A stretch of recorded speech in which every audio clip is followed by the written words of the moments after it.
Ya, untuk analisis menggunakan SPSS ya. Di sini kita menggunakan ada beberapa metode, yaitu ada univariate deskriptif, kemudian means dan ANOVA, lalu ada regresi berganda dan asumsi klasik, kemudian di sini ada perhitungan untuk regresi moderasi seperti ini. Nah, yang pertama kita lakukan sebelum melakukan pengujian yaitu adalah persiapan data terlebih dahulu. Nah, nanti datanya seperti ini ya. Data ini. Jadi ini analisisnya lumayan panjang, jadi kita nanti akan ada beberapa yang disingkat supaya waktunya tidak terlalu lama. Nah, jadi seperti ini ya. Untuk identitas responden. Nah, ini ada data yang disederhanakan. Contoh yang ini ya, pendidikan terakhir. Pendidikan terakhir ini kan banyak ya. Ya, seperti ini ada SMA, diploma. Nah, di diploma ini saya gabungkan menjadi satu, yaitu diploma 3 dan diploma 4. Nah, seperti itu. Nah, nanti bisa dilihat di sini ya untuk pengkodingannya. Nah, ini untuk pengkodingannya. Jadi seperti itu. Untuk yang golongan juga sama ya. Ini. Jadi intinya yang di sini ada tanda kuningnya, ini adalah data yang sudah disederhanakan. Supaya nanti di bagian deskriptif, ya ini ya, deskriptif dan di ANOVA-nya ini semuanya memiliki kelompok ya. Jadi kalau seperti ini kan berimbang, tidak ada yang lebih kecil, tidak ada yang terlalu besar seperti itu. Nah, ini datanya nanti dikodingkan seperti ini. Nanti ada rumusnya ya, nanti bisa diikuti untuk rumusnya. Kemudian kriteria juga yang tadi. Nah, kriterianya yang ini ya. Nah, ini untuk kriterianya.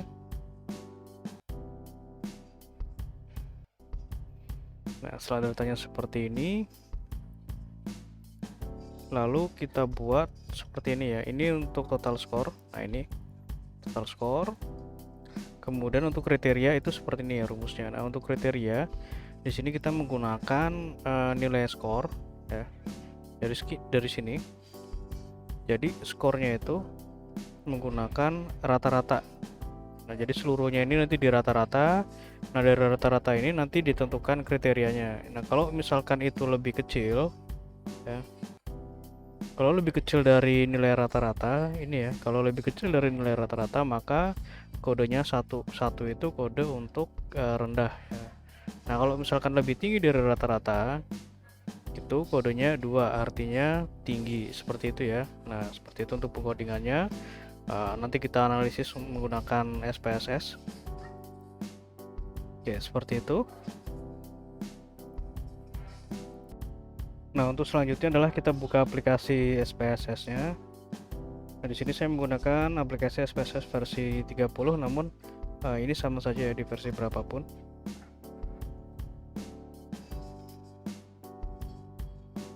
Nah, agar muncul tampilan seperti ini, kita masuk ke variable view ya. Nah, ini variable view. Lalu kita copy untuk nama-nama dari variabelnya. Nah, ini ya. Nah, ini di copy sampai ke sini. Nah, ini kita copy, kita paste di sini di name.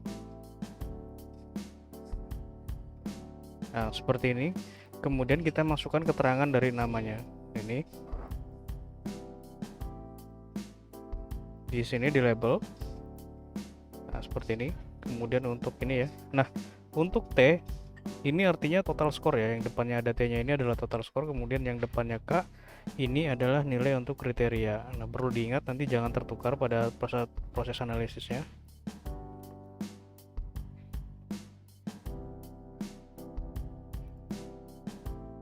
Oke, seperti ini. Kemudian kita masuk ke data view. Nah, kita masukkan datanya. Nah, yang ini ya. Nah, dari sini. Nah, dari yang identitas responden ini yang sudah di coding sampai ke sini.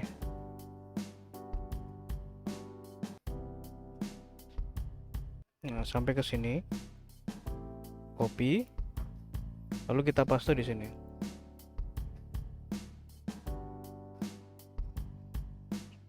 Oke, nah seperti ini. Selanjutnya adalah kita masukkan codingnya. coding yang ini ya, yang tadi kita buat. Nah ini, oke, cara memasukkan codingnya seperti ini. Nah contoh ini ya, jenis kelamin. Kita klik di sini di value, karena ini ada 2, kita tambahkan ini 2 seperti ini. Nah seperti ini ya, kita copy saja. Nah, ini 1 untuk laki-laki, kemudian 2 untuk perempuan. Nah seperti ini. Kemudian selanjutnya adalah usia juga ada 2. Nah usia ini ada yang kurang dari atau sama dengan 40 tahun ya ini ya, dan lebih dari 40 tahun. Oke, seperti itu untuk cara membuat codingnya ya. Ini bisa saya skip supaya tidak memperlama durasi karena ini analisisnya masih panjang. Nah kita buka untuk data yang sudah kita codingkan.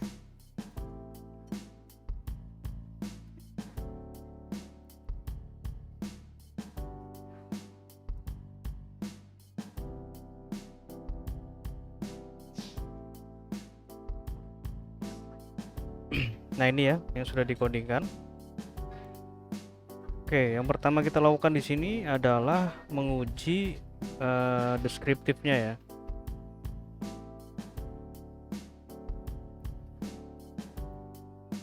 Nah kita menguji untuk univariate deskriptif.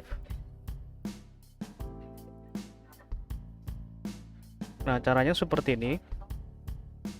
Kita klik analyze, kemudian pilih menu deskriptif ya, lalu kita klik frequencies. Nah ini kita masukkan semua jenis kelamin ya sampai ke status pernikahan. Nah seperti ini. Selanjutnya adalah kita masukkan juga untuk ini ya, untuk kriteria dari variabelnya. Nah kriteria yang dari variabel, ingat itu yang depannya K. Nah ini ya yang depannya K. Oke, seperti ini, lalu kita klik OK.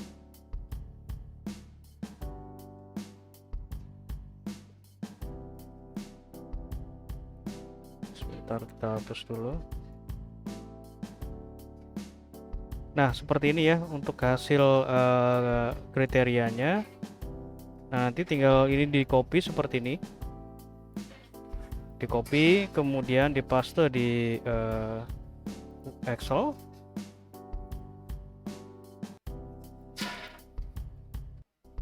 Nah seperti ini.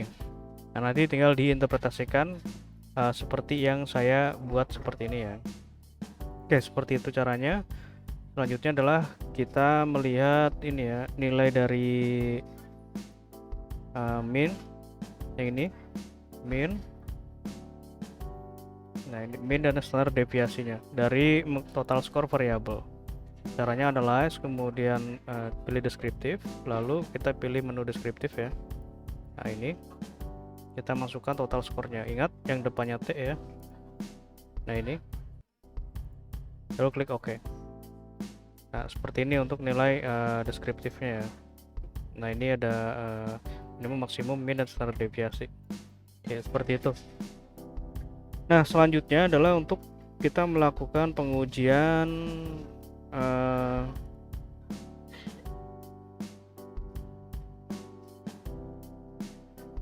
ini ya, pengujian min yang digabungkan dengan ANOVA. Nah ini min yang digabungkan dengan ANOVA. Jadi min itu yang ini, ANOVA-nya nanti yang ini ya, signifikasinya. Nah kita uji minnya dulu. Caranya seperti ini, klik analyze, kemudian kita pilih ini compare means, lalu klik means. Nah kita masukkan ya independennya itu ini ya, identitas responden ini ke independent list. Kemudian ini kita gunakan total score ya. Nah ini kita masukkan ke dependent list seperti ini, atau bisa juga satu persatu supaya tidak bingung. Nah kita masukkan dulu yang ini, kemudian option. Nah, kita masukkan ini ya,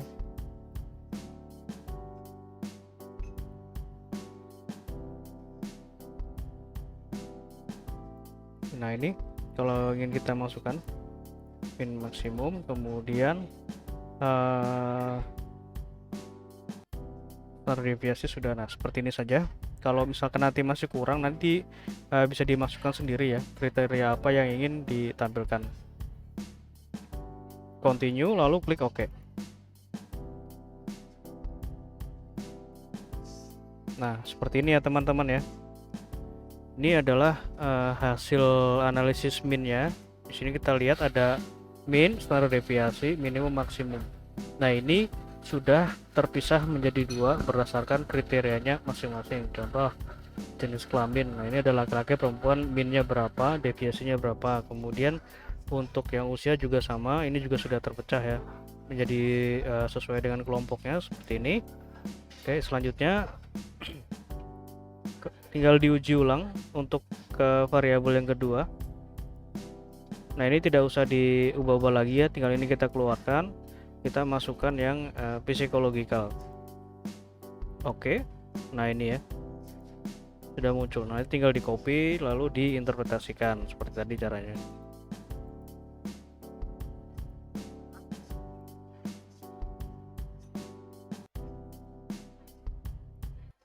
Nah diinterpretasikan seperti ini ya, digabungkan sesuai contoh.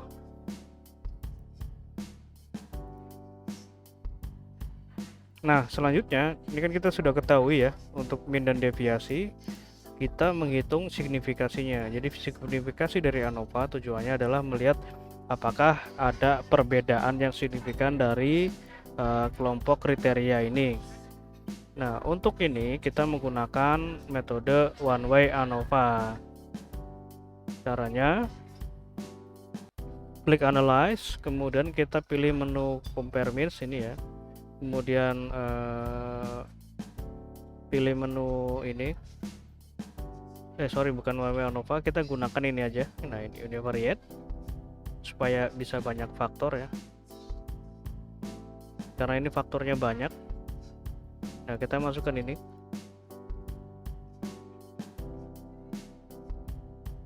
ke dependent, kemudian fix faktornya kita masukkan ini. Oke, seperti ini. Kemudian pilih model. Nah, model kita pilih ini build item. Nah, build itemnya kita jangan pilih interaksi ya, tapi main effect, karena di sini tidak ada model interaksi. Kemudian kita masukkan ini ke sini, continue, lalu klik OK. Nah ini untuk signifikasinya ya. Nah ini JK artinya jenis kelamin, US ini usia, dan seterusnya.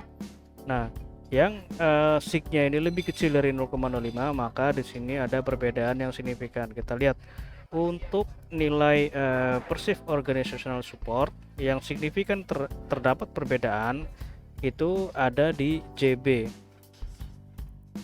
ya.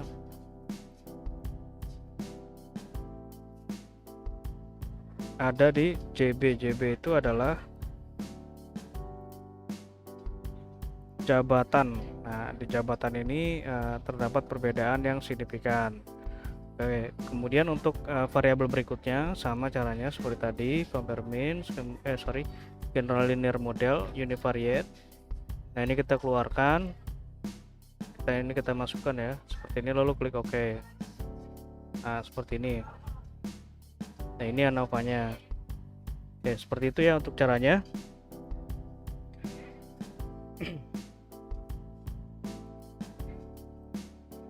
Nah pengujian selanjutnya adalah kita menguji untuk ini ya, asumsi klasik dan regresi berganda. Jadi di sini kita menguji untuk model penuh. Model penuh ini kita model yang ini ya, jadi PE terhadap OCB, POS terhadap OCB. Nah ini model penuh. Nah model ini yang nanti digunakan untuk pengujian asumsi klasik, jadi cukup satu saja untuk asumsi klasiknya ya, tidak usah per jalur. Cara pengujian asumsi klasik dan regresi berganda seperti ini. Klik analyze, kemudian kita pilih menu ini ya, regression linear. Oke.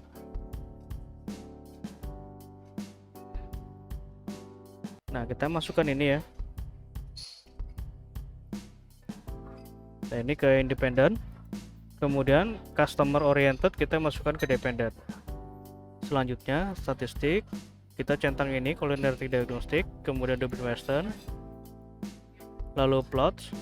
Nah, zip rate ini ke X, S receipt ke Y. Kita centang ini ya histogram, normal probability plot, continue, save, kita centangkan standardize. Nah, ini nanti digunakan untuk uji normalitas. Kemudian option kita biarkan. Nah, ini sudah oke, lalu kita bisa klik oke. Nah, seperti ini ya hasilnya. Kita lanjutkan dulu analisisnya karena ini belum selesai. Selanjutnya kita uji normalitas, analyze, non-parametric, legacy dialog. Iya, 1 sampel KS. Nah, kita scroll ke bawah, nanti ada variabel baru. Nah, ini ya, standardized residual. Kita pindahkan ke test variable list, lalu klik OK. Nah, ini untuk uji normalitasnya. Kemudian asumsi yang terakhir adalah uji heteroskedastisitas. Caranya, jadi di sini nanti akan muncul ya, ini residual ini. Nah, kita rubah nanti residualnya itu ke dalam absolute residual. Caranya kita transform dulu. Nah, ini klik transform, kemudian compute variable, target variable kita tulis di sini ABS res. Kemudian numeric expression kita klik, double klik di ABS, lalu double klik di sini ya standardized residualnya. Continue, lalu kita klik OK. Nah, ini ya. Nah, ini sudah muncul nilai absolute residualnya. Nah, selanjutnya kita analisis. Jadi analisis heteroskedastisitas itu hampir sama dengan regresi berganda, namun tidak ada asumsi klasiknya. Analyze, regression, linear. Nah, ini kita reset dulu ya. Reset. Kita masukkan seperti tadi X1 dan M. Nah, ini. Nah, untuk yang dependent kita masukkan ABS res ini. Lalu klik OK. Nah, ini ya untuk uji heteroskedastisitasnya. Supaya tidak tertukar, kita beri nama, double klik, kita ganti namanya menjadi heteroskedastisitas.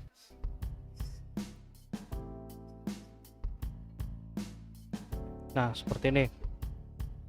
Nah, ini sudah bisa kita lakukan interpretasi. Oke, kita interpretasikan dulu.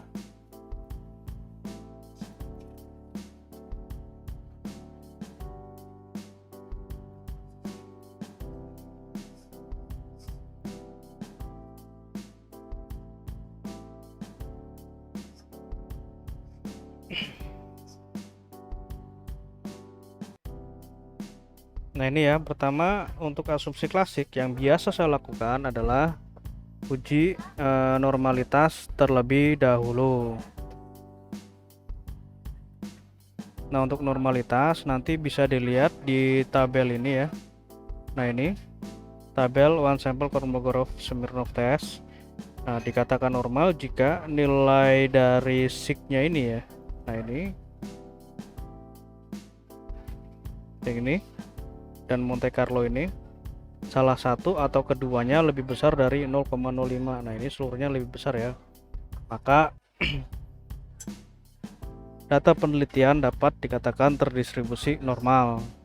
Selanjutnya adalah uji autokorelasi. Nah, autokorelasi kita menggunakan nilai dari Dublin Western.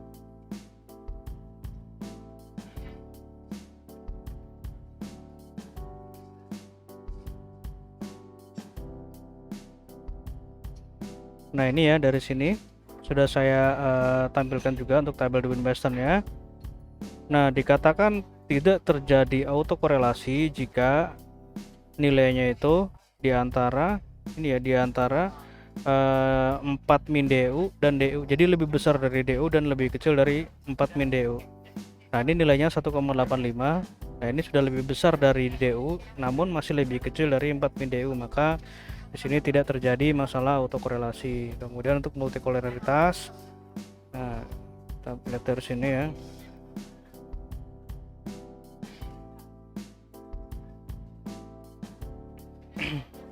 Nah, Nah, ini pada tabel koefisien ini ya. Nah, multikolonialitas kita lihat dari VIF-nya. Jadi nilai VIF ini harus lebih kecil dari 10, maka tidak terjadi masalah multikolonialitas. Nah, di sini tidak terjadi ya karena VIF-nya lebih kecil. Nah, yang terakhir ini yang tadi ya, heteroscedasitas. Nah, ini heteros. Jadi heteros ini nilai signya harus lebih besar dari 0,05. Nah, ini seluruhnya lebih besar, maka tidak terjadi masalah ya pada heteroscedasitasnya. Nah, selanjutnya untuk regresi ya.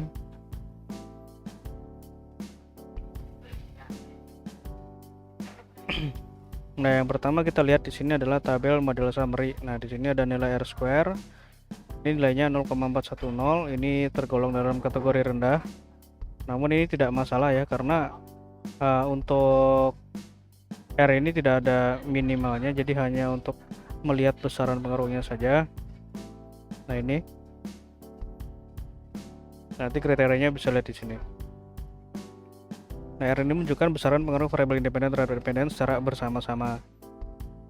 Nah, di sini 0,410 artinya adalah X dan M itu mempengaruhi sebesar 14,0%. Sedangkan sisanya dipengaruhi oleh variabel lain dari model penelitian ini. Kemudian ada uji F simultan. F simultan ini menguji pengaruh X dan M terhadap Y secara bersama-sama. Nah, ini harus lebih kecil dari 0,5 ya signya. Ini sudah lebih kecil, maka secara bersama-sama terdapat pengaruh yang signifikan. Kemudian yang terakhir adalah uji T parsial. Nah, parsial ini ujinya itu individu, jadi X terhadap Y, lalu M terhadap Y. Nah, ini ya. Jadi ada dua nilai yang kita perhatikan, yaitu unstandardized B. Nah, ini ya, ini untuk menentukan apakah pengaruhnya itu positif atau negatif. Kemudian nilai sig untuk menentukan apakah pengaruhnya itu signifikan atau tidak. Nah, kita lihat untuk X, untuk yang variabel X ini pengaruhnya positif signifikan. Kemudian untuk variabel M juga sama ya, positif signifikan. Jadi untuk pengujian model regresi linear berganda seluruhnya hipotesisnya diterima. Oke. Nah, kemudian kita masuk ke pengujian ini ya, regresi mediasi. Nah, mediasi ini kita mengujinya manual ya karena menggunakan SPSS. Nah, yang kita uji di sini untuk model pertama yaitu ini ya. Jadi POS terhadap PE. Caranya seperti ini ya, sama dengan regresi biasa. Nah, ini linear. Ini kita reset dulu. Nah, kita masukkan X ke dalam independen ya ini. Kemudian dependennya kita isikan M. Kemudian oke. Nah, ini untuk hasilnya. Ini ya. Sama seperti tadi. Nah, ini signifikan pengaruhnya ya. Jadi X terhadap M itu pengaruhnya positif signifikan. Oke. Nah, kita lanjut dulu ke model regresi yang kedua, yaitu regresi M terhadap Y.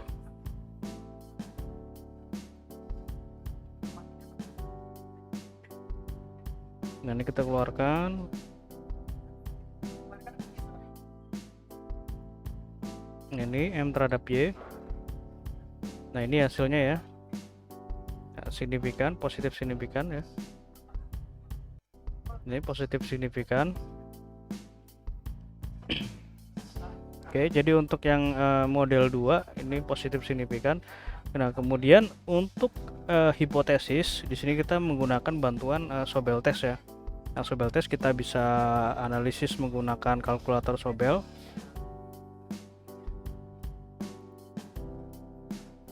Ini sudah saya sertakan linknya. Nanti tinggal diklik saja. Nah, kita lihat A itu X terhadap M, kemudian B itu M terhadap Y. Nah, ini ya.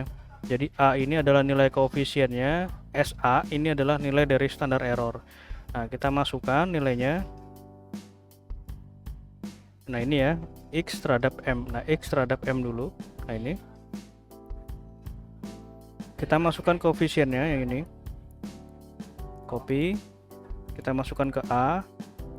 Kemudian untuk error yang ini ya, error, copy, kita masukkan ke SA, Selanjutnya kita masukkan untuk yang mediasi ke Y. Nah, ini copy, kita masukkan ke B. Selanjutnya error, ya ini standar error ya, copy DSB. Nah, setelah seperti ini lalu kita klik calculate.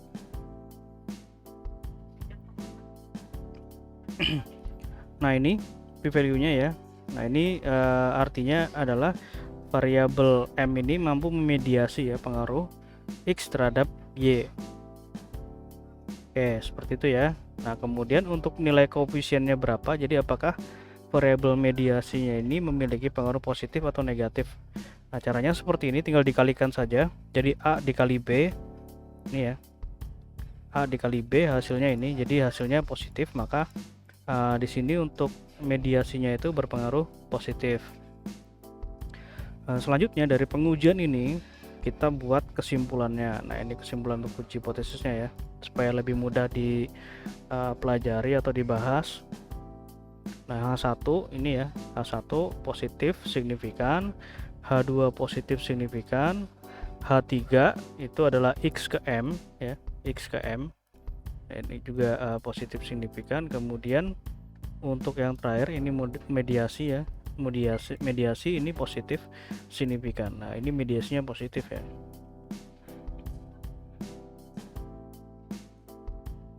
Oke, seperti itu untuk pengujiannya. Semoga bisa diikuti. Jika ada yang kurang jelas nanti bisa ditanyakan. Terima kasih.